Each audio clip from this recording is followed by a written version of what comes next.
bioseguridad. Entonces, voy a aumentar esta imagen. Esta imagen es muy importante. Esta es una imagen, yo sé que tengo aquí dentro de nuestro curso virtual personas de otros países. Esta es una imagen de un centro hospitalario de aquí de mi país. Es Telesalud. Si ustedes pueden notar, esta imagen era una imagen que se veía casi en todos los países porque pasábamos por una pandemia y la forma como atendíamos antes, no sé si ustedes recordarán, las atenciones que recibíamos por parte del personal de salud, a veces nos atendían sin mascarilla, sin lentes, sin guantes, ¿no? Solo simplemente con el uniforme institucional del profesional o del técnico de enfermería. Pero para esta pandemia, pues nuestro pensamiento de cuidado cambió. La forma como teníamos que nosotros atender a nuestros pacientes, la forma como teníamos que vestirnos era diferente. Si se dan cuenta, aquí, por ejemplo, el personal de enfermería y la técnica de enfermería está colocada con un implemento muy especial, ¿no? El cual evitaba la transmisión del paciente infectado, en este caso, hacia nuestros pacientes. Perdón, hacia algunos pacientes que ya estaban en salida de este proceso de infeccioso y obviamente pues al personal de enfermería. Bien, eso como una introducción, ¿no? Para ver cómo era nuestra indumentaria hace poquito nada más. Ahora ya sabemos cómo se contagia pues el COVID, ¿no? ¿Era necesario toda esta implementación? No, no era necesario, pero como era tan desconocido la forma de transmisión, tuvimos que tomar todas las precauciones habidas y por haber para protegernos, porque la primera línea éramos nosotros. Bien, entonces, si seguimos la secuencia de nuestro temario, vamos a iniciar con lo que es la definición. Para la Organización Mundial de la Salud en el año 2005 define a la bioseguridad como un conjunto de normas y medidas para proteger a la salud del personal, en este caso nosotros como personal de salud o cuidadores, frente a riesgos biológicos, químicos y físicos, a los que está expuesto en el desempeño de sus funciones, también a los pacientes y al medio ambiente. Entonces, si ustedes notan, la definición de bioseguridad ha ido cambiando durante todos estos años. Entonces, con ella, con esta definición de la Organización Mundial de la Salud, lo que se ha logrado es, digamos, sintetizar todo lo que el personal de salud puede estar posiblemente expuesto, como el riesgo biológico, lo que nos pasó con el COVID, el riesgo químico. De repente hay muchos de los alumnos que están aquí en el aula virtual que manipulan, por ejemplo, agentes químicos como desinfectantes, detergentes, personal que trabaja en central de esterilización, personal que trabaja en el área de gastroenterología, que es mi servicio, por ejemplo. Existe mucho riesgo químico. Entonces, los insumos que nosotros usamos son especiales, ¿no? De repente muy diferentes a otros servicios en el cual no se manipulan este tipo de implementos como químicos, físicos, todos los servicios prácticamente estamos expuestos a riesgos físicos. Aquí entra mucho, de repente, la ergonomía, ¿no? Si estamos realizando una muy buena ergonomía al momento de hacer nuestras acciones, nuestros cuidados de enfermería, ¿ya? Y, bueno, ¿a quién afecta? Obviamente, si nosotros, por ejemplo, no nos protegemos, ¿qué puede pasar con nuestros pacientes? El paciente también no es un paciente de repente con baja inmunidad, ¿no? Y podemos de alguna manera contagiarlos. Imaginen que estuviéramos enfermos y estuviéramos atendiendo a nuestros pacientes. Entonces, nosotros tenemos que protegerlos, también protegiéndonos nosotros con el equipo de protección personal, que son las mascarillas, ¿no? Y el medio ambiente.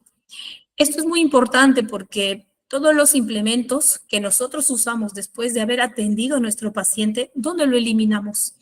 Nosotros tenemos lugares especiales para cada implemento o cada insumo que utilizamos en nuestros servicios hospitalarios, que ahora los vamos a conocer, ¿ya? Ahora, yo como personal de salud he terminado de atender, he eliminado en el lugar donde yo trabajo, pero esto, ¿quién al final traslada estos insumos, estos desechos? Esto ya es transportado por nuestro personal de mantenimiento y el personal de mantenimiento eso lo envía ya a otros espacios donde la eliminación pues ya es diferente, ¿no? Dependiendo del material que se va a eliminar. Pero a nosotros, ¿qué es lo que nos interesa en este caso? Es conocer los principios de bioseguridad, justo lo que ya más o menos nos estábamos adelantando, ¿no? En caso de las medidas de cómo debemos eliminar, ¿no? Y qué debo usar para protegerme. En este caso también llamado barreras de protección. Entonces, cuando hablamos de principios de bioseguridad, hablamos de tres cosas muy importantes. La universalidad, las medidas de eliminación y las barreras de protección. Pero vamos a hablar cada una de ellas. ¿Ya? Permítanme un momento. Universalidad es un principio, como su mismo nombre lo dice. No sé si ustedes se acuerdan en el curso de matemática, cuando estábamos en la primaria nos enseñaron conjuntos. Y dentro de conjuntos había un cuadro que encerraba todos esos diagramas, ¿no? Y ese cuadro, ese rectángulo que encerraba todo ello, el profesor de matemática le llamaba universo, ¿no? Igualito. Este principio es también eso, va a agarrar el todo. ¿Y a qué se refiere? Cuando hablamos de universalidad, habla acerca de que todo paciente que ustedes vayan a atender, no sabemos ya a qué grado nosotros estamos exponiéndonos con estos pacientes. ¿Qué significa? Mi paciente puede ser un paciente potencialmente contaminado. ¿Y a qué me refiero? Ven ustedes, por ejemplo, esta imagen. Esta imagen es la unidad de hemodiálisis. En esta unidad de hemodiálisis, mi paciente es un paciente que de repente viene por primera vez. Para ello, yo me tengo que asegurar y conocerlo muy bien, hacerle una entrevista, preguntarle acerca de algunas enfermedades, ¿no? Antecedentes patológicos, si ha estado expuesto de repente a algunas sustancias, ¿ya? Entonces yo tengo que hacer una muy buena entrevista a mi paciente. Pero esto va a pasar siempre en cuando pues yo me ubique en una unidad como hemodiálisis, hospitalización, hasta el área de centro quirúrgico. Pero ¿qué pasa en la emergencia? En la emergencia es muy diferente. La misma palabra emergencia ya viene de un término de apuro, ¿no? Una atención rápida. Y a veces ahí de repente se nos pueden pasar algunas cosas. Entonces, en ese momento de la emergencia a veces no piden laboratorio, ¿no es cierto? A veces la atención por un accidente masivo o de repente un incendio, huaico, son eventos naturales que pueden producirse y en ese momento no existe un laboratorio clínico, ¿no es cierto? Está de repente un pequeño centro de salud, un puestito. Entonces, ¿qué pasa? ¿Ustedes conocen a esos pacientes? ¿Saben qué tipo de enfermedades cargan estos pacientes? No. Entonces, ¿cómo yo me voy a asegurar? Teniendo en cuenta este principio.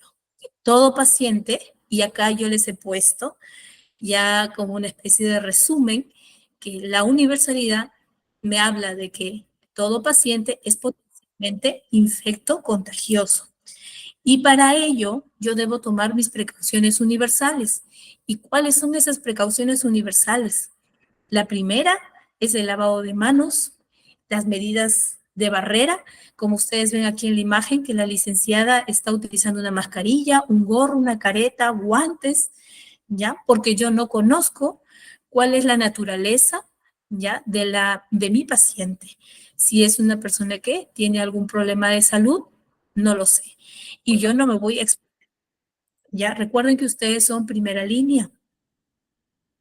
Seguimos con el segundo principio de bioseguridad, que son las barreras de protección. Para las barreras de protección vamos a hablar de dos cosas. Primero, la inmunización activa y luego las barreras físicas. Las barreras físicas es lo que ya habíamos visto en la imagen anterior, ¿no? Que hablaba acerca de los insumos y materiales que el personal de salud debe utilizar externamente para protegerse. Pero ¿qué pasa con la inmunización activa? Esta inmunización activa es es una vacunación que todo el personal debe colocarse de manera obligatoria. ¿Quiénes se colocan? Se colocan las enfermeras, los médicos, los técnicos de enfermería. ¿Creen ustedes? Lo pueden colocar en el chat, no hay problema. Les voy adelantando. Aquí, por ejemplo, es obligatorio, en mi país, por ejemplo, es obligatorio que el alumnado que va a realizar sus prácticas clínicas tiene que estar vacunado sí o sí. Hay instituciones hospitalarias que obligan ciertas vacunas. No todos los hospitales aquí en mi país obliga a colocarse un estándar de vacunas. De repente en otros hospitales obligan a colocar unas vacunas adicionales, pero en forma general sí o sí debe tener nuestro personal de salud, incluidos nuestros alumnos de salud, son la vacuna antitetánica, que es la vacuna del ADT, la vacuna de la influenza, que se coloca de manera anual, la vacuna contra el CPR, sarampión, papel y rubiola, la vacuna de la hepatitis B, es una vacuna obligatoria. Y si yo de repente trabajo en lugares endémicos, la vacuna antiamarílica. Entonces, como les comento, las vacunas, en forma general, debemos colocarnos las que yo les mencionaba. Y ahora último que se ha agregado la vacuna contra el COVID. Eso es totalmente necesario. Y miren que ahora, por la pandemia, es obligatorio casi en todos los rubros, no solamente de salud, colocarse las vacunas. Por ejemplo, el rubro de construcción obliga a sus trabajadores, el ingeniero, a colocarse la vacuna del antitetánico y de la hepatitis B, por ejemplo. Entonces, pero en caso de nosotros que somos personal de salud, nos piden una gama de vacunas. ¿Por qué? Porque tenemos que tener una barrera de protección, en este caso la inmunización activa. Bien, y ahora vamos a pasar pues a lo que es las barreras físicas. Dentro de las barreras físicas que le pertenece al principio de bioseguridad de barrera de protección, tenemos pues a la más importante, ¿no? Que son los guantes. Esta me va a servir obviamente para proteger las manos, ya en este caso las manos, porque hay guantes que también pueden llegar hasta proteger el antebrazo. Este tipo de guantes se utilizan en ciertos servicios, no en todos los servicios se utilizan esos guantes de manga larga. La indicación para estos guantes es para poder manipular a nuestro paciente, obviamente esto para reducir, ¿no?, la manipulación de sangre o fluidos corporales, ¿no? Si estamos frente a sangre, fluidos corporales de mi paciente, obviamente debo usar mis guantes, pero previo a eso, ya previo al calzado de mis guantes, voy a realizar el lavado de manos, ¿ya? El lavado, en caso de nosotros, lavado de manos clínico, ¿ya? No el lavado de manos social, sino el lavado de manos clínico.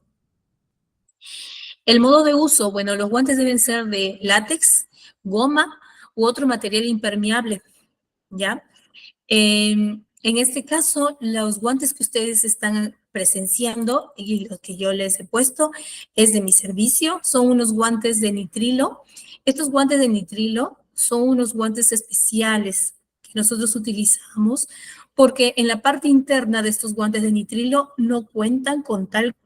Casi los guantes, la mayoría vienen con unos talcos internamente y esos por lo general son de un material de látex, ¿ya? Pero estos guantes lo utilizamos porque nosotros estamos expuestos a agentes químicos. Entonces, el talco, el látex, el calor que nosotros podemos realizar durante nuestro trabajo podría causar irritación, dermatitis, quemaduras. Entonces, nosotras no podríamos utilizar látex, por ejemplo. Entonces, nosotros usamos nitrilo por ese motivo. Existe la de látex, que son las que se usan mucho en sala de operaciones, ¿no? Eso lo utilizan nuestros médicos quirúrgicos, nuestras enfermeras instrumentistas, ellas utilizan porque es un tiempo corto que van a estar expuestos. Ahora, también existen existe personal de salud alérgico al látex. Si esto es comprobado que mi personal es alérgico al látex, yo le recomendaría mucho el uso de guantes de nitrilo. Esto sería perfecto para ustedes si es que son alérgicas al látex. En caso de de los guantes de goma, son guantes de goma, estos también se utilizan de repente más en el área de lavado. En el área de lavado, en el área de centro quirúrgico central de esterilización, usan a veces estos guantes de goma para la manipulación instrumental. ¿Y quienes otros profesionales de salud usan esto? Pues en el área de mortuorio. En el mortuorio también utilizan mucho lo que son esos guantes. Y en caso de la colocación de los guantes estériles tipo abierto, bueno, de repente algunos de ustedes ha utilizado guantes estériles en centro quirúrgico, ¿ya? Por ejemplo, el calzado para este tipo de guantes, el objetivo es permitir que la ejecución de diversas técnicas y procedimientos sean conservados en una condición que guarde la esterilidad de esos guantes, ¿ya? Y estos solamente son para casos especiales. Nosotros, por ejemplo, en muchas de nuestras áreas utilizamos este tipo de guantes estériles para canalización de vías periféricas o endovenosas, donde va a haber mucha exposición a sangre. Entonces, preferible es el uso, por ejemplo, de estos guantes estériles. Y de hecho, pues estos entran también en centro quirúrgico.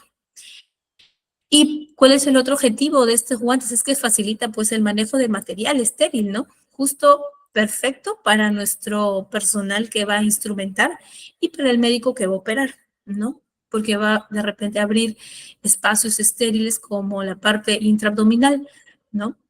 Bueno, entonces, ¿cuáles son los puntos importantes de estos guantes? ¿Ya? Obviamente para el uso de estos guantes previamente hay que hacer un lavado de manos, ¿ya? Nos secamos bien, ¿ya? Alisamos una superficie plana para poder colocar el poquito de los guantes quirúrgicos estériles, ¿ya? Y que debe estar a la altura de la cintura para que sea mucho más fácil. Y aparte se comenta que menos de tu cintura para abajo, 60 centímetros, ya se habla de un lugar contaminado. Entonces, lo ideal es que esté siempre a la altura de tu cintura. Vamos a retirar del sitio y del área circulante aquellos objetos que puedan contaminar los guantes. Eso sí, el espacio donde ustedes vayan a manipular, ya, estos guantecitos, tiene que ser un espacio libre, ya, que no haya objetos a su alrededor, porque eso no les va a facilitar para que ustedes puedan ya realizar el calzado de guantes. Y aquí yo les he traído para que me puedan entender cómo es que se debe manipular estos guantes, ¿ya? Les he traído un pequeño video y se puede entender mucho mejor de lo que estamos hablando, ¿ya? Que pasen estos anuncios para poder ver, disculpen, ya. Ahora sí. Bien, de repente no se va a poder escuchar, ¿ya? Pero vamos, yo voy a hacer la narración, ¿ya? Del calzado de guantes. Aquí, por ejemplo, el licenciado nos está mostrando, el staff va a preparar, va a colocarse los guantes estériles y si ustedes notan, él ha elegido un coche de decoración, un espacio libre, sin objetos alrededor y nos está mostrando que este paquete viene sellado, ¿ya? Y que tiene en la parte superior ya un abre fácil. Aquí dice abrir o a veces dice open, pero siempre en la indicación hay una flecha que te indica por dónde tienes que aperturar estos guantes. Estos guantes no se abren por cualquier sitio. Ya cada empaque nos indica por dónde es la abertura ideal para abrir estos guantes estériles. Entonces, aquí nos está indicando por dónde vamos a tener que abrir y vamos a dar inicio a la apertura. Esto solo es el empaque donde está guardado los guantes estériles. Si ustedes notan, le voy a poner un pause. En estos guantes estériles, aquí dice que están pretalqueados, o sea que en la parte interna viene con un talco, ¿ya? Tiene un número. Este número habla de la medida y de la talla de la mano de la persona que va a introducirse estos guantes. En este caso, de repente para el licenciado, la talla 7 es una talla ideal para él. La idea es que el guante no te apriete ni te quede suelto, porque cuando hagas tus actividades, pues no te va a ayudar mucho, ya que esté muy flojo o esté muy ajustado. Noten ustedes también que el empaque también te avisa qué mano es. Esta, por ejemplo, tiene la imagen del guante y en la parte inferior dice izquierda y derecha, ¿no? Ahí nos está indicando el licenciado. Va a ser la apertura ahora sí. Y si ustedes notan, él solo está manipulando las puntas, las esquinas, lo más lejos posible del centro donde están guardados los guantes, ¿ya? Y lo que él hace para que se mantenga recto, lineal esos guantes, él le hace un doblez en la parte de las puntas para que se mantenga recto y no retorne nuevamente, ¿ya? Este papel que envolvía a los guantes. Bien, ahí nos está mostrando, dice 7D, 7I, que significa talla 7 de la mano derecha, talla 7 de la mano izquierda. Entonces ahora él va a proceder a colocarse los guantes. Y lo que va a hacer es primero, ya, calzarse la mano, ya con el guante, y va a ser la mano que él domina. Si ustedes ven, él solamente está agarrando la parte inferior del guante, nada más. No está agarrando por adentro, donde indica no. De ahí de los dedos, no. ¿Por qué? Porque esa parte de los dedos está estéril, pero esa parte inferior que él ha estado manipulando todo el tiempo es una parte limpia que va a estar en contacto con tu mano limpia, porque tú te has lavado las manos previamente. Noten ustedes, miren, que él en ningún momento toca los dedos ni la mano del guante, solamente la parte inferior, y deja ese doblez así nada más. Bien, ¿por qué? Porque luego más adelante vamos a arreglarlo. Aquí miren, noten ustedes que él ahora está introduciendo por dentro de la parte inferior del guante. ¿Ven? ¿Por qué? Porque aquí está haciendo una manipulación estéril con estéril, nada más. Y la mano limpia va a introducirlo por dentro del guante, ¿ya?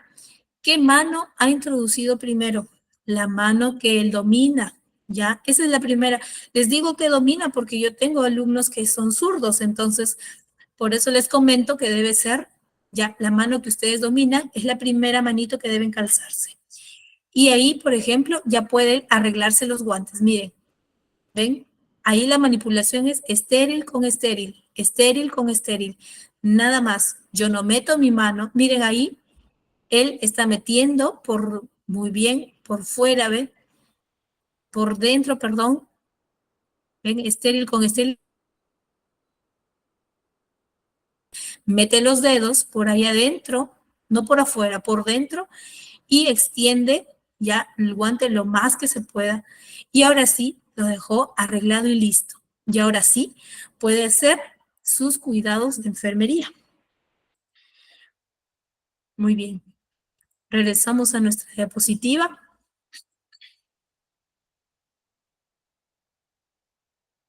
Muy bien. Seguimos. Tenemos las barreras de protección. Dentro de ellas tenemos nuestra barrera física, la mascarilla. La mascarilla tan importante en estas seguir porque tenemos pequeños, muy pocos casos de COVID, de influenza también ha aumentado los casos. Entonces, es importante que el personal de salud tenga que conocer cuál es la diferencia de repente entre estas mascarillas y respiradores. ¿Se acuerdan de este respirador de color verde? Bueno, en la época COVID existían casi de todos los colores, pero la idea de estos respiradores tipo N95 era para proteger a la persona que se colocaba este respirador, ¿ya? Ante elementos del medio ambiente como las partículas aéreas, ¿no? Que habían, por ejemplo, en la estancia hospitalaria. Entonces, si alguien estornudaba o hablaba muy cerca, de todas maneras siempre elimina gotitas de saliva y para eso, pues, nuestro personal de salud tenía la necesidad de usar estos respiradores tipo N95. Entonces, ellas lo que hacían era proteger, como dice el mismo respirador, casi a un 95%. Ya había una efectividad, pero pues había que colocarse bien, pues, ¿no? Bien, bien este respirador en el rostro del personal que lo esté manipulando. Pero ustedes habrán visto hasta memes, videos de TikTok que las personas que se colocaban las mascarillas o los respiradores, pues no lo hacían de manera correcta. Se lo colocaban como chalinas, se lo colocaban como, vieron esos visores para que no les dé la luz en los ojos, se los colocaban ahí, o sea que la forma como se colocaban estos tipos de materiales pues no era el adecuado. O sea, no cumplían su función de protección de la vía aérea, ¿no? En caso de las mascarillas descartables, las de triple pliegue, esas mascarillas también son muy importantes porque también ayudan a proteger. Estas están diseñadas para ayudar, como dice, a proteger el medio de trabajo, incluyendo pacientes, de las sustancias expelidas por el usuario. O sea, si yo, por ejemplo, ahorita, ¿no? Que yo he estado con un proceso de faringitis, mis primeros días he podido contagiar. Entonces yo, si es que, bueno, estuve en descanso médico, pero si yo no me diera cuenta que tenga algún diagnóstico de alguna infección respiratoria, lo ideal es que yo también tenga por lo menos estas mascarillas de triple pliegue para que yo no contagie al paciente, ¿ya? Entonces aquí es viceversa. El paciente no me contagia, yo no lo contagio, entonces es por ese motivo que debemos saber utilizar este tipo de barrera física que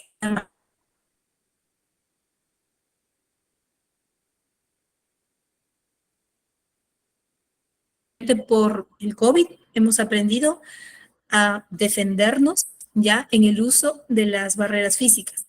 Todos, o personas, a pesar de que ha pasado ya años, ¿no? Del COVID, seguimos utilizando las mascarillas en nuestros centros hospitalarios porque tenemos que protegernos nosotros y nosotros también a nuestros pacientes, ¿ya? Aquí también quiero que, aquí les he traído un video. Este es un video del Ministerio de Salud de mi país, aquí en Perú. Es de un hospital nacional, es el Hospital de Villa El Salvador. Aquí la licenciada nos va a mostrar cómo se debe colocar un respirador tipo N95, ¿no? Lo que hemos utilizado en la época COVID y que seguimos usando para ciertos pacientes. Aquí, por ejemplo,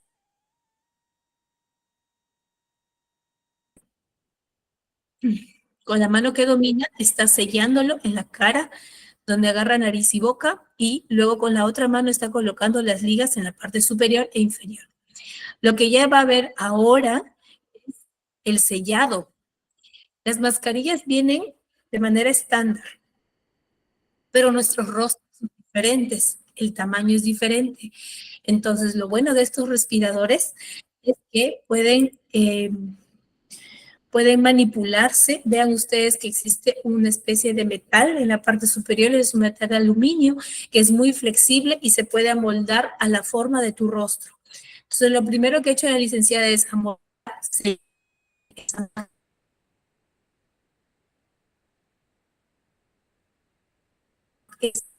Lo que han visto hace unos segundos era que está viendo no haya salida ya al momento que ella respira. Ella va a respirar, inhalar, exhalar de manera normal, pero lo que ella hace al final es ver si ha bloqueado esa salida. O sea, si ella respira con sus manitos, ahí no debe sentir al momento de exhalar, ni tampoco a los costados ni abajo. No debe salir nada, nada de alguna expiración, nada. Entonces ella se da cuenta que ese respirador ha venido bien, porque no nos confiemos. A veces los materiales que nos entregan pueden venir de una mala, no lo hacen de manera correcta, a eso me refiero. O sea, no ha pasado por todo un proceso, pero de repente por ahí se les ha pasado que está mal diseñado y eso puede pasar, ya puede pasar. Entonces hay que estar bien prevenidas y observar los insumos que nos entregan, ya, porque nosotras también tenemos que cuidarnos. Y noten ustedes ahí en la parte final que la licenciada su respirador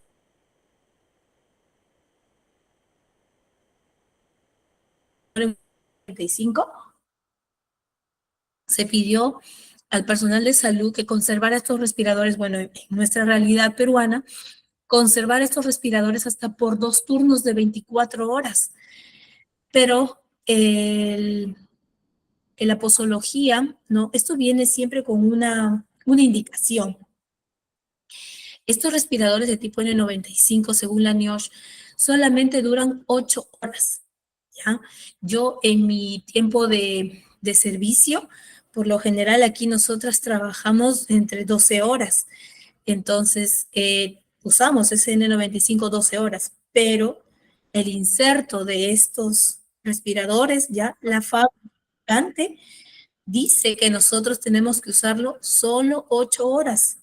De ahí pierdo su efectividad, ya no me va a proteger a mí y yo tampoco voy a poder proteger al paciente si es que yo estuviera con algún tipo de proceso infeccioso. Imagínense. Pero en nuestra época COVID, por la necesidad, lamentablemente hemos tenido que dar continuidad a esos respiradores y lo más recomendable fue que se guardaran en bolsas de papel, por lo mismo que recuerden que el aire nunca sale de ese respirador. Entonces la inhalación y exhalación siempre se daba dentro de ese respirador y obviamente en la parte interna quedaba humedecido y no podíamos guardarlo en una bolsa plástica porque si no se llenaba de hongos. Entonces la recomendación que nos dieron de forma general o nacional fue colocarlo en estas bolsas de papel para que se puedan conservar y no se hongueen durante esos largas horas del uso de esos respiradores N95. Bien, seguimos con otra de las barreras de protección, que es una barrera física, las gafas. Entre las gafas tenemos una infinidad de gafas. Aquí, por ejemplo, tenemos unas gafas muy sencillas, muy parecidas a las que yo tengo. Tenemos unas gafas que son unas gafas protectoras para poder evitar salpicaduras. Ya, estas tipo de gafas protectoras nos ayudaron mucho en la época de COVID, pero recordemos que el tipo de transmisión siempre fue vía aérea, o sea que los ojos no tenían mucho que ver. No. Si estuviéramos frente a otro tipo de enfermedades, bueno, ahí sí tendríamos que usar este tipo de protectores. Les comento, por ejemplo, este tipo de protectores es muy importante también en mi servicio porque nosotros manipulamos mucho agente químico y las salpicaduras, uy, son el pan de cada día. Entonces, puede haber accidentes ya oculares. Por eso nosotros utilizamos este tipo de gafas para poder sellar casi toda la parte superior. Miren, agarra no solamente los ojos, sino también sella en frente y mejilla, ya con la nariz. Entonces, es una muy buena protección para lo que es los ojos, ¿no? De nuestro personal de salud. Y bueno, como lo comentamos, ¿no? La protección es especialmente para proteger la mucosa del ojo. Las indicaciones están referidas a procesos de manipulación entre sangre y fluidos corporales y aquí podríamos agregarle agentes químicos. El modo de uso, bueno, los anteojos pueden ser qué tipo de material, ¿no? Ya más o menos revisado qué tipo de lentes se pueden utilizar. Otra de las barreras físicas tenemos las famosas botas. Estas botas fueron botas descartables que también usamos mucho en la época COVID.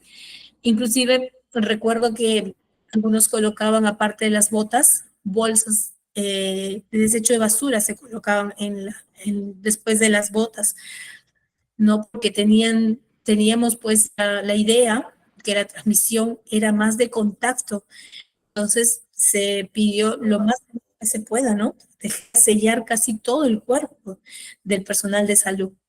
Estas botas que ustedes ven aquí son unas botas de Gebe, ya estas también se utilizaron mucho por parte de algunos personales de salud venían con estas botas a trabajar, pero esto lo usaban más el personal de mortuorio, porque ellos estaban más expuestos, bueno, a los cadáveres de estos pacientes porque eran masivos las muertes. Ellos en contacto con las lesiones de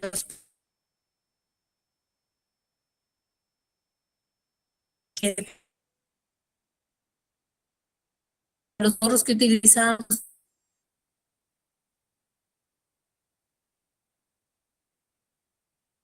para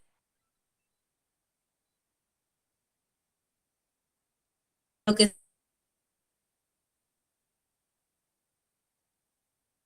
pues de estos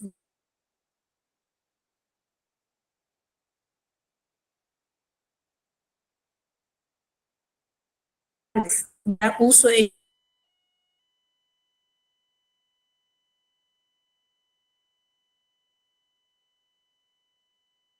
diseño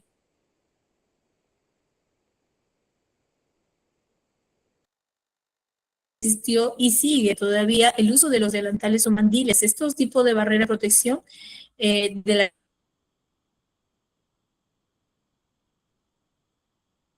la ropa.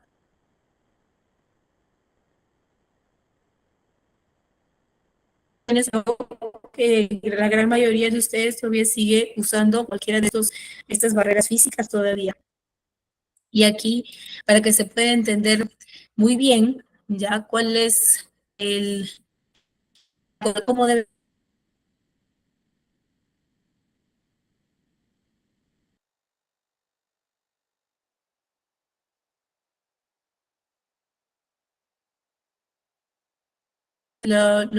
el equipo de protección personal.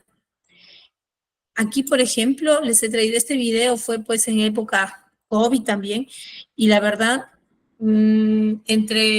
podríamos hablar, entre los beneficios de esta pandemia, fue que nosotros como personal de salud aprendimos a protegernos, ¿ya? Si queremos sacar algo bueno de esto, yo creo que fue lo más importante esto, justo la bioseguridad. Se había dejado por muchos años, ya, no tomábamos en cuenta nuestra bioseguridad, la verdad, o sea, no tomábamos en cuenta dónde teníamos que eliminar las cosas, no tomábamos en cuenta los equipos de protección personal que teníamos y nunca los usábamos. Entonces, con la pandemia nos ayudó mucho porque empezamos a entender cómo es que cada una de estas barreras físicas eran tan importantes. Y aquí, por ejemplo, la licenciada está utilizando una ropa, un scrap, ¿ya? Pero es un scrap quirúrgico que también usábamos para atender a los pacientes con este diagnóstico. No usábamos esta ropa de tela o los scraps que, bueno, actualmente ya podemos volver a usar, pero en ese tiempo se usaba este scrap quirúrgico y aquí la licenciada va a colocarse las botas. Ella, cada barrera física ya que se colocaba, se tiene que hacer un prelavado, ¿ya? ¿Qué significa? Tiene que realizarse una higiene de manos, pero en este caso ella, pues bueno, en esa época COVID, nosotros utilizábamos ya alcohol gel, igual, haremos los 11 pasos según la Organización Mundial de la Salud, ¿ya? Pero ella lo hacía con el alcohol gel. Aquí está colocándose ya el respirador tipo N95, ¿ya? Cada insumo, como les repito, en esa época, cada una de ellas, respiradores, ¿ya? Botas, se tiene que hacer previamente un lavado de manos. Para colocarse los lentes, igual, antes de eso, lavado de manos, en este caso con el alcohol gel. De esa manera entrábamos a atender a nuestros pacientes. Ella lo que está haciendo ahora es sellar muy bien, ¿ya? Para que no ingrese alguna gotícula de secreción del paciente en la esclera o en la mucosa del ojo. Ahora vamos a proceder, ¿ya? Igual aquí, antes de ponerse ese gorro, también nuevamente se lavó las manos con alcohol gel, ¿ya? Y lo que está haciendo es proteger la cabeza y el cabello. Luego va a colocarse un primer par de guantes, sí. Nosotros teníamos que colocarnos, le decíamos, nuestra piel, esa iba a ser nuestra piel para poder manipular a nuestros pacientes. O sea, usábamos entre 2 pares de guantes mínimo para atender a nuestro paciente. Estos guantes que ella se está colocando son manoplas o guantes simples, ya que no necesita lo que nosotros hemos visto previamente con el licenciado, que ha sido muy especial y ha habido pasos para colocarse los guantes estériles. En este caso, los primeros guantes que se utilizaban en esa época eran guantes de manopla. Eran limpios, se pueden manipular muy fácil sin necesidad de guardar la esterilidad, porque eran limpios nada más. Aquí se está colocando ya el mandil o delantal. Eh, Algo que también me olvidé mencionarles aquí es que la licenciada, cada implemento que se coloca, siempre era observada por alguien más. Tú no te podías poner la ropa sola, siempre tenía que alguien supervisar. Miren, y noten ahí que el supervisor también se encarga de sellar la parte y la parte posterior, ya para evitar ahí también que ingrese alguna gotícula, secreción. Y ahora va a proceder a colocarse los otros guantes. En este caso, por ejemplo, para nuestros pacientes de COVID, era solamente unos guantes simples, ¿ya? Pero si había que hacer un procedimiento especial como colocación de sonda nasogástrica, sonda vesical o canalización de vía periférica, sí o sí nuestro personal tenía que ya calzarse los guantes estériles, ¿ya? Bien, vamos a continuar con la sesión. Lo último, ya nuestro último principio de bioseguridad es las medidas de eliminación.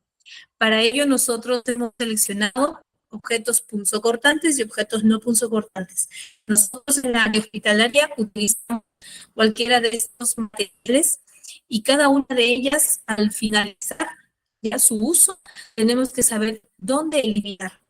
En caso, por ejemplo, de materiales punzocortantes, ¿ya? Y aquí los objetos punzocortantes entran aguja, tijera, ampollas que hemos roto previamente, viales, ¿ya?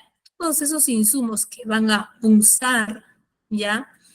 O cortar, se tienen que eliminar en estos recipientes rígidos.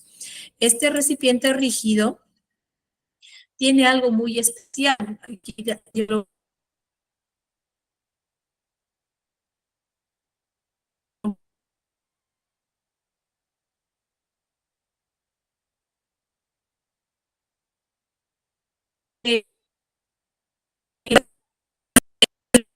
¿ya? Este símbolo de riesgo biológico es, es ya conocer por qué. En la actualidad tengo de otros a diferenciarse una de la otra, ¿ya? Para saber dónde debo eliminar. Por ejemplo, aquí voy a colocar lo que ya les había mencionado, ¿no? Ampollas cortadas, agujas, tijeras. Pero ¿qué pasa de repente con insumos que se utilizan, por ejemplo, de quimioterapia? El servicio de estos tipos de insumos ya se eliminan en otros tejidos rígidos, pero de entonces hay que el servicio de roto, ya siempre es bueno preguntar al personal encargado, a tu coordinadora de piso, dónde se ubican insumos para las medidas de eliminación, dónde se ubican y con qué contamos. Desconozco, ya para no equivocarnos. Recuerden que esto se elimina, va a ser transportado por un personal que es nuestro limpieza. Ahora aquí también cuidar qué dijimos en la parte de la definición de bioseguridad, que aquí también tenemos que cuidar no solamente a nuestros pacientes, sino también tenemos que cuidar a nuestra comunidad, ¿ya? El personal de limpieza es parte también del personal de salud, pero el personal de limpieza luego lo tiene que eliminar y eso ya lo llevan los recolectores, ¿no? No eliminación. Ellos la seguridad hacia la comunidad. Hay algunos que van a rellenos sanitarios, lugares muy alejados de la ciudad, donde se eliminan estos materiales que nosotros hemos eliminado. Pero ellos tienen que también tener un proceso de eliminación muy especial para dejar estos insumos ya usados. ¿Entienden? Y estos objetos que ya habíamos hablado para el punzocortante, también existe la eliminación para objetos no punzocortantes. Y aquí entran las bolsas biológicas. Por ejemplo, nosotros en los hospitales, en la gran mayoría, manipulamos estos tres colores de bolsas. Tenemos para residuos comunes, que es la bolsa de color negra. En este color, nosotros vamos a eliminar, por ejemplo, papeles, de repente los envoltorios de las jeringas o de las agujas, los envoltorios ese de papel, lo eliminamos ahí en esa bolsa negra. Al momento que tú te realizas el lavado de manos, el papel que te usas para el secado, lo puedes colocar dentro de los residuos comunes en esta bolsa negra. En caso de los residuos biocontaminados, aquí vamos a colocar pues justo lo que menciona esta bolsa, ¿no? Los residuos biocontaminados. Por ejemplo, puedes colocar aquí el pañalito del paciente. ¿Por qué? Porque ha estado ese pañal con fluidos corporales, ¿no? Heces, orina. Aquí podemos eliminar las bolsas, por ejemplo, de las sondas Foley, ¿no? Podemos eliminar la sonda nasogástrica, puedo eliminar aquí el algodón con sangre, ¿no? O gasas sucias que hayan estado en contacto con tu paciente. Todo insumo que no sea punzocortante y ha estado en contacto con tu paciente, ya sea cualquier secreción o sangre, debe estar dentro de este bolsa roja, que es el residuo biocontaminado. Y aquí en los residuos especiales, pues aquí podemos colocar de repente algunos insumos que utilizamos mucho esto en el área de quimio, ya, o el servicio también donde se manipulan mucho lo que son los biológicos, ya, o inmunomoduladores, servicios como reumatología, por ejemplo. Hay algunos insumos que deben colocarse en estas bolsas de color amarillo. Y aquí les he traído también igual un pequeño video. Este también es un video realizado por, bueno, aquí el equipo de epidemiología del Hospital de Villa El Salvador, de aquí de Perú. Eh, Aquí les voy explicando. Yo voy a ser su narradora, de repente el audio no funcione. Aquí, por ejemplo, nos está mostrando el ingeniero que existe un recipiente rígido. Este, por ejemplo, ellos lo han diseñado. Es un recipiente sencillo, ¿ya? Pero, por ejemplo, este debería ser de un color amarillo. Creo que no se ve muy bien, ¿no? Parece blanco, pero es un color amarillo. Aquí lo que vamos a desechar son medicamentos citotóxicos, ¿ya? Medicamentos que se han utilizado, por ejemplo, en pacientes oncológicos, ¿ya? Se pueden eliminar aquí, en estos recipientes de color amarillo. Noten ustedes que el símbolo ha cambiado. ¿Se acuerdan cuando les dije que el dibujito cambiaba? Por ejemplo, en este recipiente rígido rojo va a ir lo que son biocontaminados, pero aquí va a ir el símbolo de peligro, porque esto es altamente contaminante. Esos medicamentos que manipulan a nuestros pacientes oncológicos es altamente contaminado, por eso el símbolo cambia y es un símbolo de peligro, ¿ya? En el siguiente recipiente es un recipiente rojo, ¿ya? Aquí igualito, noten ustedes, ¿ya? Es un símbolo de bioseguridad, acá va a ir residuos punzantes, por ejemplo, la aguja, ¿ya?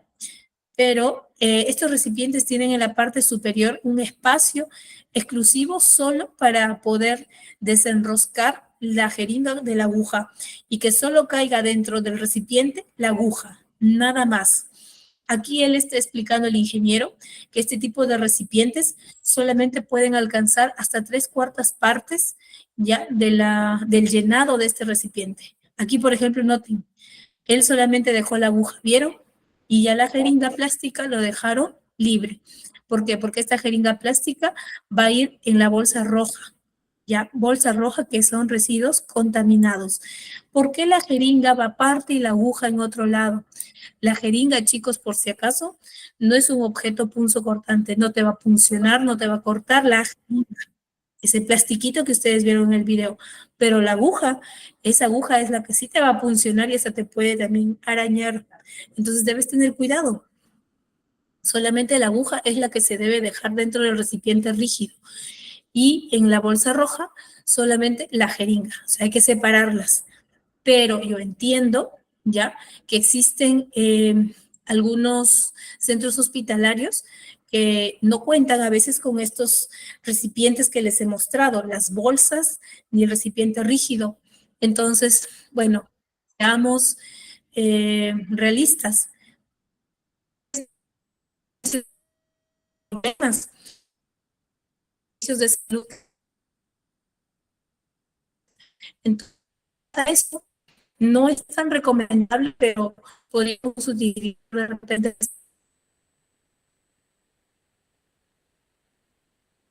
o bebidas gaseosas, pero previamente que tampoco ya no se hace, pero lamentablemente por nuestra realidad tenemos que seguir haciéndolo. ¿Por qué? Porque al momento de que nosotros entre clientes rígidos, el personal de limpieza lo va a manipular y a veces ellos tampoco no tienen ni los guantes ni los implementos. ¿Y cómo los manipulan? Si ustedes dejan la aguja así expuesta, sin capuchón, esa aguja puede pasar muy fácil a veces esas botellas plásticas y pincharle. ¿Y qué pasa con nuestro personal? Justo esa aguja era la aguja de un paciente con hepatitis B o VIH. ¿Ah? Entonces, ¿qué hemos hecho? ¿No? Hemos hecho una transmisión, lamentablemente. Así que, ¿qué tenemos que hacer? Pues aquí tenemos que hacer mucha gestión para que todos podamos tener la posibilidad de hacer nuestro trabajo de manera correcta y podernos cuidar. Si no, no tiene sentido todo este tema de bioseguridad, ¿no? Entre las precauciones universales de bioseguridad, vamos a hacer ya una especie de un resumen de lo que ya hemos estado viendo. Es el uso de las barreras de protección que ya las hemos visto, que es el uso de los guantes, mascarillas, las batas de protección, las botas, los anteojos, el lavado de manos, ¿ya? Que es muy importante y que se debe hacer en el momento que ustedes vayan a manipular al paciente, si entran a su unidad, en el momento que sea necesario, háganlo. Lávense las manos. Eso de alguna manera reduce mucho la carga de microorganismos de la mano. Dice que hasta el 70% solo de lavarse bien las manos reduces ya la carga bacterial de las manos y evitas el contagio a tus pacientes. Manejar con cuidado los objetos afilados y punzantes. Así es. No vayamos, por favor, eh, nos han colocado justo un inyectable y andemos contentos por la sala manipulando la aguja de un lado a otro lado. Imagínense que se les acerque uno de sus alumnos o uno de sus compañeros y le pincharon. ¿Ah? Mucho cuidado al momento que manipulamos estos objetos. Vamos a desinfectar, esterilizar o descartar adecuadamente los instrumentos después de usarlos. Ya sabemos dónde debemos eliminar cada insumo que utilicemos con nuestros pacientes. Evitar heridas accidentales con objetos afilados y punzantes contaminados. Rotular claramente con una advertencia las muestras de sangre o secreciones. Sí, este tipo de rotulado se debe realizar, por ejemplo, para al momento que ustedes toman muestras de sangre, tenemos que rotular el nombre del paciente, su fecha de nacimiento, su identidad, DNI, nosotros le llamamos aquí, ¿ya? En caso también de secreciones en los servicios, por ejemplo, del centro quirúrgico, a veces en los procedimientos de broncoscopía se manipula mucho lo que son las secreciones al momento de aspirarlas. Entonces, esas secreciones bronquiales que nosotros aspiramos y que luego se lleva al laboratorio o al área de patología, también debe estar rotulado con los datos de su paciente, ¿ya? Y especificar de qué parte estamos retirando estas muestras. Los objetos manchados con sangre deben ser colocados en una bolsa rotulada y que tengan un rótulo que diga precaución contiene sangre, ¿ya? Para que la persona, en este caso nuestro personal también de apoyo, que es el área de ropería, tenga mucho cuidado al manipular esta ropa, ¿ya? Igual el personal de ropería también cuenta con un implemento para manipular, si ya nosotros hemos advertido, obviamente, con este rótulo de precaución contiene sangre. Los materiales cortopunzantes deberán ser depositados en descartadores apropiados. Eso ya lo mencionamos. Y ya saben que las agujas se van a conservar, se van a eliminar en estos recipientes rígidos rojos. Solamente la aguja, nada más es lo ideal. Le digo es lo ideal porque no en todos los servicios pasa eso. Yo he visto que eliminan aguja con jeringa dentro de estos recipientes rígidos. ¿Y por qué soy muy específica con esto? Porque cuando estos recipientes van ya a su última etapa, la parte final, que ya son los recolectores que se llevan todos estos insumos, o sea, los que ya salen de los hospitales y centros de salud, ellos se encargan de hacer el quemado de estas agujas, pero que se debe hacer es quemar la aguja, no quemar el plástico. Si queman el plástico, ¿qué va a suceder? Todas esas sustancias químicas que salen al momento que se quema ese plástico van al ambiente. Y justo lo que nosotros estábamos hablando de la definición según la Organización Mundial de la Salud, que nosotros debemos de cuidar el medio ambiente. ¿Ven? Por eso es muy importante saber qué parte o qué insumo que se va a eliminar debe ser clasificado de manera correcta. ¿Ya? El recipiente en que se coloca el material cortopunzante debe ser de paredes rígidas, ya lo dijimos, o sea, tiene que ser un recipiente plástico duro, ya, de una boca ancha y amplia de capacidad y de material compatible con la incineración, aquí lo estoy mencionando, ¿no? Con la incineración y no afección del medio ambiente. Ya le había dicho que la aguja es la que se va a incinerar, pero el plástico no se debe incinerar, ¿ya? Esa quema no se debe hacer porque si no va a acarrear problemas al medio ambiente. Y como les había dicho, ella es la más importante porque si nosotros no nos realizamos un buen lavado de manos, tengan por seguro que muchos estaríamos enfermos y yo creo que ya se activaría un montón de pandemias. Entonces, con esto se ha reducido muchas enfermedades, demasiadas, ¿ya? El lavado de manos, según la Organización Mundial de la Salud, pues cuenta con 11 pasos, ¿ya? También hablan acerca de 5 momentos para el lavado de manos. Una, antes del contacto con el paciente, antes de realizar una tarea séptica, otra ya después del riesgo de exposición a líquidos corporales, la cuarta después del contacto con el paciente y la quinta después del contacto con el entorno. Cuando yo ya me tenga que retirar de la habitación, me hago un último lavado de manos. Pero ya les había mencionado que el lavado de manos va a ser todo el tiempo que tú necesites lavarte las manos, no que la profesora me dijo 5 veces nomás, jefe, no, son todas las veces ya que tú vas de repente de casualidad te cae una gotícula de saliva o de sangre, lávate las manos, ¿ya? Todas las veces que sean necesarias. Aquí, por ejemplo, la licenciada abrió el caño. Si ustedes notan, el agua está corriendo. En ningún momento ha cerrado el caño. Lo ha dejado abierto desde el inicio. Se mojó las manos y ahora se echa el jabón. Hay un jabón especial para el lavado de manos que es el jabón de clorexidina. Pero si yo no tengo esto en mi centro hospitalario, no hay ningún problema. Puedo hacer uso del jabón líquido, como ustedes pueden ver aquí en el video. Lo que está haciendo ahora es formar espuma con las palmas de la mano entre los dedos, ya haciendo apertura de ambos dedos. Se ha lavado el dorso de la mano, que es la espaldita de la mano, ya, y luego ha procedido a lavarse los 4 dedos de una manera y haciendo la fricción de una a otra mano. Después, como ya lavó los 4 dedos, empezó a lavar el dedo gordito, que es el dedo pulgar, y luego está lavando ahora los pulpejos o las puntas de los dedos, de una mano y de la otra mano. Luego procedió al enjuague, agarró un papel toalla que estaba colgado y noten ustedes que con el mismo papel toalla que se secó va a ser el cerrado del grifo, del cañito del agua, ¿ya? Y ese papel, ¿dónde lo eliminó? Pregunta para ustedes. ¿Dónde lo habrá eliminado? ¿En la bolsa roja, en la bolsa negra, en la bolsa amarilla? Ahí lo pueden anotar en el chat y ahora lo vamos a ver al terminar la clase. Bien, y entre las clases de lavado de manos, les había mencionado que existe el lavado de manos social, que es lo que todos practicamos cuando vamos de repente a algún restaurante o algún centro comercial, como, ¿se acuerdan que cuando teníamos que entrar a los centros comerciales teníamos que hacernos el lavado de manos o el uso del alcohol gel? Ese es el lavado de manos social. ¿Por qué? Porque ese lavado de manos social podemos hacerlo con el alcohol gel o con agua y jabón y su duración pues era corta, ¿ya? Solamente se hablaba de 20 a 30 segundos, nada más. Pero el lavado de manos clínico es lo que hemos visto nosotros en el video anterior. Es un lavado de manos más exhaustivo. Les decía que con esto podemos reducir hasta un 70%, ¿ya? De la carga bacteriana de las manos. Y su duración es de 60 segundos, ¿ya? Es más largo. El lavado de manos quirúrgico, que obviamente solo usamos en el área de centro quirúrgico, con duración de 3 a 5 minutos. Aquí, por ejemplo, el lavado de manos quirúrgico es más exhaustivo e inclusive se hace lavado el antebrazo, ya, mano y antebrazo.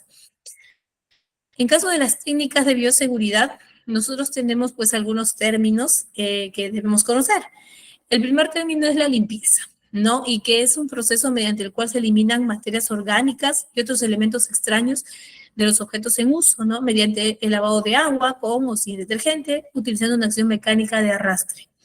La limpieza debe preceder a todos los procedimientos de desinfección y esterilización.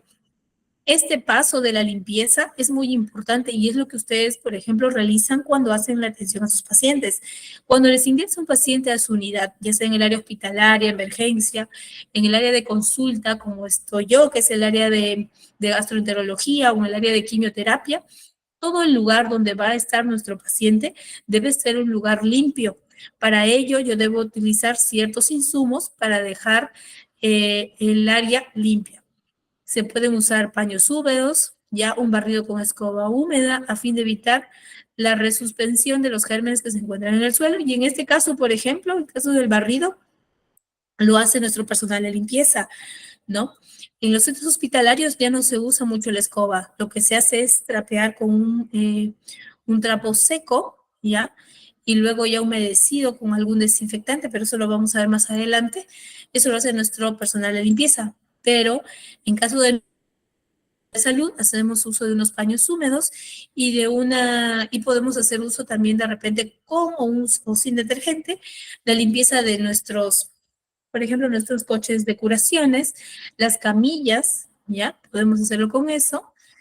Y en caso de la desinfección, pues ya es otra técnica de bioseguridad. Dice que es un proceso que elimina la mayoría de microorganismos patógenos, excepto las esporas, ¿ya? De los objetos inanimados. Se efectúa mediante procedimientos en los que se utilizan principalmente agentes químicos en estado líquido. Y este tipo de desinfectantes existen según una escala, que es la escala de Spalding. Esta la clasifica de desinfectante, de desinfección de alto nivel, desinfección de intermedio y desinfección de bajo nivel. Ahora, cada uno de estos tipos de desinfecciones están encargadas de eliminar ciertos microorganismos. Por ejemplo, la desinfección de bajo nivel se va a encargar de eliminar microorganismos, hongos, virus. En caso del medio, bacterias vegetativas, esporas bacterianas, hongos, virus. Y el alto, bacterias vegetativas, virus y algunos hongos.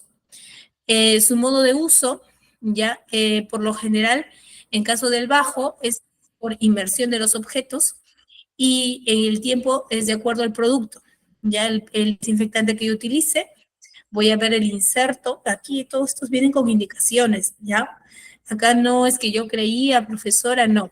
Estos tipos de insumos vienen con un inserto que me va a indicar el tiempo que deben estar sumergidos ciertos objetos, de 20 a 45 minutos, por lo general. En caso de la desinfección de medio, es mínimo 20 minutos de exposición y aquí existe el modo de uso, es frotamiento, inmersión y pulverización.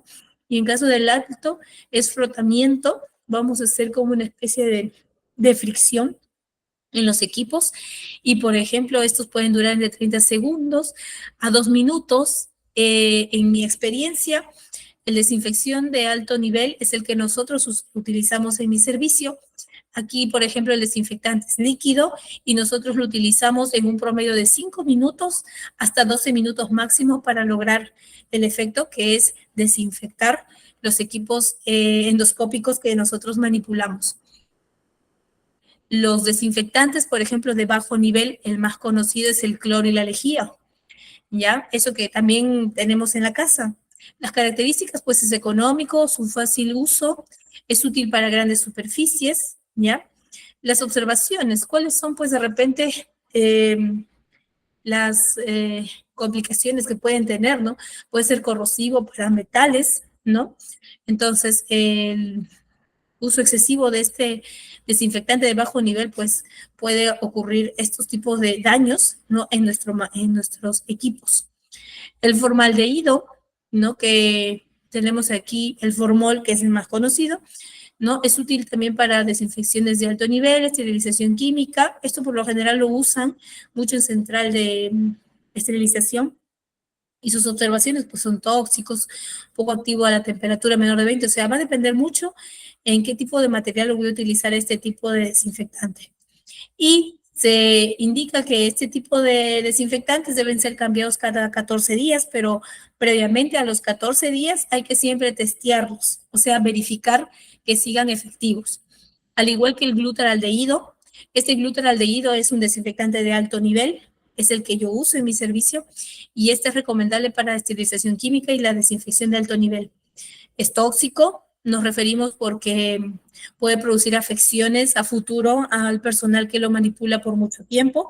A pesar de que a veces nos protegemos, debemos tener eh, todo el ambiente también preparado para ello, porque nosotros tenemos un ambiente que tiene como eh, hace una presión negativa en mi unidad, y lo que hace es que todo ese agente químico que queda colgado en el ambiente sea absorbido, entonces no queda en el ambiente.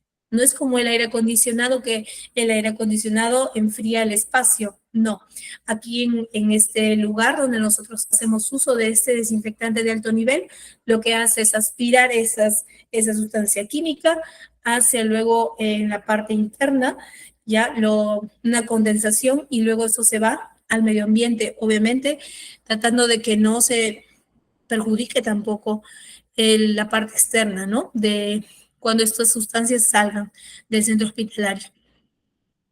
Y bueno, el cambio de estos desinfectantes no es para toda la vida, se deben cambiar cada 14 días, pero previamente hay que siempre hacerle su testeo para saber si sigue efectivo o no.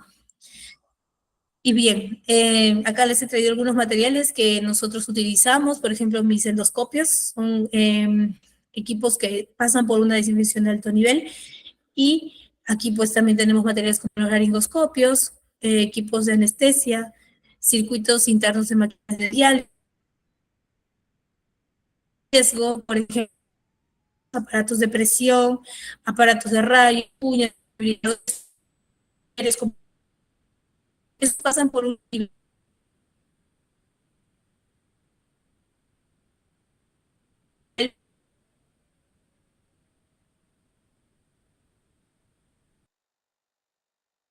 ella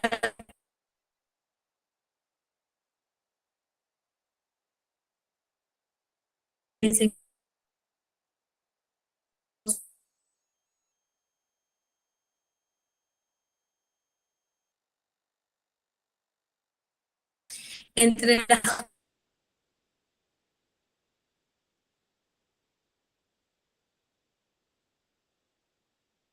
que lo eran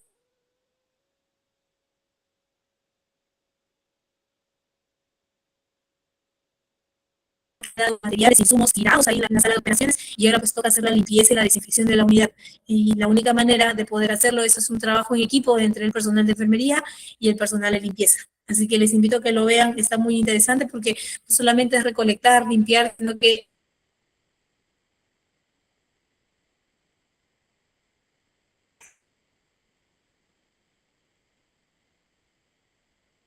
de los pacientes, por eso son tan lejanas. Por eso, ¿por qué no me pueden operar muy limpio y desinfectar esa sala? Porque si yo meto un nuevo paciente a esa unidad